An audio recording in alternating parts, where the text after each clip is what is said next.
Hello అండి, welcome back to our channel Nilosha Diaries. ఈ phool makhana chats చాలా ఈజీ అండి, అండ్ అలాగే వెయిట్ లాస్ కూడా బాగా హెల్ప్ఫుల్గా ఉంటుంది. సో దీనికోసం మనం ఫస్ట్ అయితే ఒక ప్యాన్ పెట్టేసుకొని అందులో నెయ్యి కానీ లేకపోతే ఆయిల్ కానీ చాలా కొద్దిగా ఒక 2-3 టీ స్పూన్స్ వేసుకుంటే సరిపోతుంది. దాని తర్వాత ఆ పూల్ మకానాని జస్ట్ రోస్ట్ చేసుకోవాలి అంతే. అవి ఒక 5 నిమిషాలు అలా వేపుకున్నామంటే మనకి పాప్కార్న్ లాగా అయిపోతుంది అనమాట. క్రంచీగా అలా అవుతుంది, కరకరలాడుతేలాగా. సో అట్లా అయిపోయిన తర్వాత దీనిలో కొద్దిగా పసుపు వేసి అలా ఒక్కసారి టాస్ చేసుకున్నామంటే, తిప్పేసుకున్నామంటే ఆ లోటస్ సీడ్స్ అన్నిటికీ కూడా ఆ పసుపు అంటేసి అలా ఉంటుంది. సో అదే తర్వాత స్టవ్ ఆఫ్ చేసేసుకొని కొంచెం చల్లారనిస్తే సరిపోతుంది.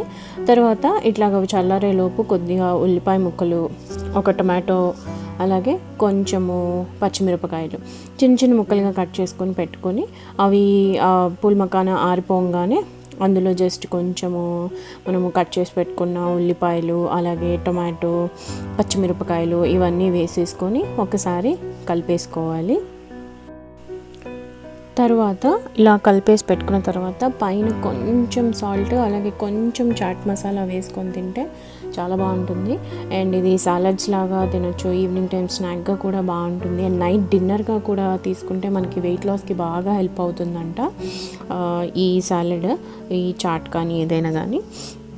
తర్వాత నెక్స్ట్ వచ్చేసి సేమ్ మళ్ళీ పూల్ మకానాని జస్ట్ డ్రై రోస్ట్ చేసుకుని పెట్టుకుంటే సరిపోతుంది.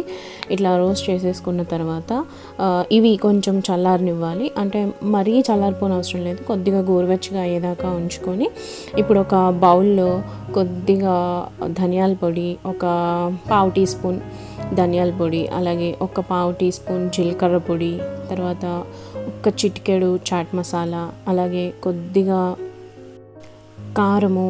కారం చూసుకొని వేసుకోవాలి మొత్తం. ఇవన్నీ చిటికెడు ఉప్పు, ఇవన్నీ వేసేసుకున్న తర్వాత అందులో అది మొత్తము కొంచెం కలిసేలాగా ఒక 1/2 టేబుల్ స్పూన్ వరకు తేనె వేసుకొని ఒకసారి వాటిని బాగా కలుపుకోవాలి. అవన్నీ తేనెలో కలిసిపోయేలాగా కలిపేసుకున్న తర్వాత దాన్ని తీసుకెళ్ళి ఇలా మనము స్టవ్ ఆఫ్ చేసేసుకొని పెట్టుకొని ఆ హనీ ఆ మొత్తాన్ని తెచ్చి ఇందులో వేసేయాలి. ఇది ఫ్రై చేసుకునేటప్పుడు స్టవ్ ఆన్ చేసి పెట్టుకోకూడదు, చేదుగా అయిపోతుంది.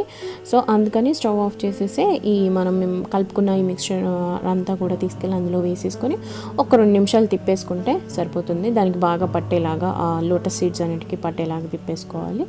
తర్వాత ఇందులో పైన కొద్దిగా మెలన్ సీడ్స్, అంటే ఈ మన కర్బూజా కానీ లేకపోతే పుచ్చకాయ కానీ ఇట్లాంటివి మెలన్ ఫ్యామిలీకి చెందిన సీడ్స్ ఏవైనా వేసుకుంటే చాలా బాగుంటుంది. అవి కూడా వెయిట్ లాస్కి బాగా హెల్ప్ చేస్తాయి కదా మనకి. సో ఫైనల్గా ఒక సర్వింగ్ బౌల్లోకి తీసేసుకుంటే సరిపోతుంది.